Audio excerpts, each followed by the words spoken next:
All right, so now our third way of categorizing different types of businesses is industry and markets. And where I want to start out with this idea of, well, let's back up. Let's first define what an industry actually is, because it's a word that we hear a lot, but I want to make sure everybody understands what an industry actually is. It's a group of businesses that do similar tasks or produce similar products. Okay, so let's use an example here. Let's look at AT&T, Verizon, T-Mobile, Sprint.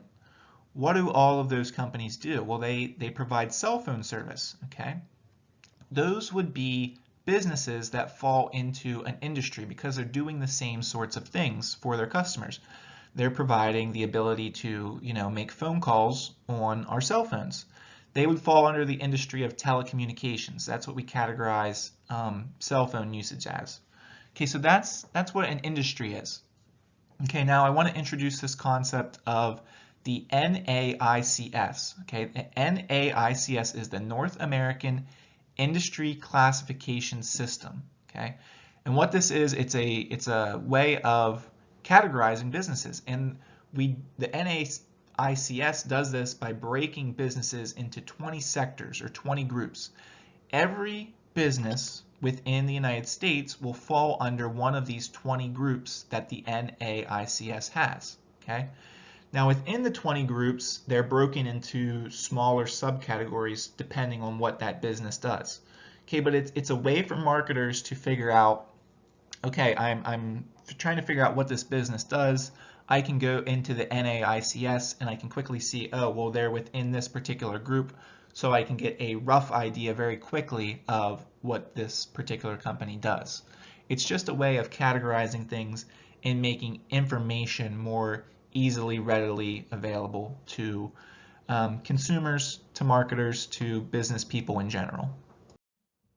All right, so the next topic that I want to introduce is the difference between wholesalers and retailers. Okay, these are terms that you may have seen before, but you may not really understand exactly what it is. Okay, the main difference is who is the customer of the business. Okay, let's take a look first at wholesalers. Okay, a wholesaler is going to buy a product from a manufacturer. When we say a manufacturer, this is the company that actually produces the product. Okay, they're the one that they have the factory and they're putting the parts together and they're creating a finished product. Okay, so these wholesalers, they're going to buy the products from the manufacturer and then sell to other wholesalers or retailers. Okay, wholesalers, another term for them is distributors. Okay, typically you are not going to buy things from a wholesaler. A wholesaler, an easy way to remember it, is a business selling to another business. Okay, that is the easy way of trying to remember what a wholesaler is. They're not selling their products to you and me. They're selling their products that they purchase from the people that are making them to other businesses. Okay, that's a wholesaler in a nutshell.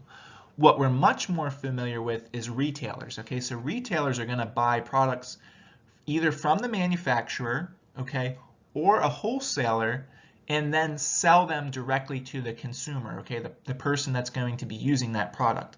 So some examples I have up here: Target, Foot Locker, Kohl's.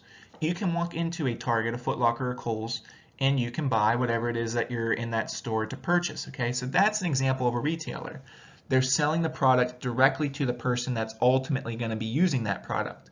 A wholesaler, they're buying it, but they're not going to be selling it to the person that's going to be using the product at the end of the day. They're going to be selling it to another business who is ultimately going to be selling it to the consumer. So that's the difference between wholesalers and retailers. And like I said, we're much more familiar with retailers because that is where we shop as consumers.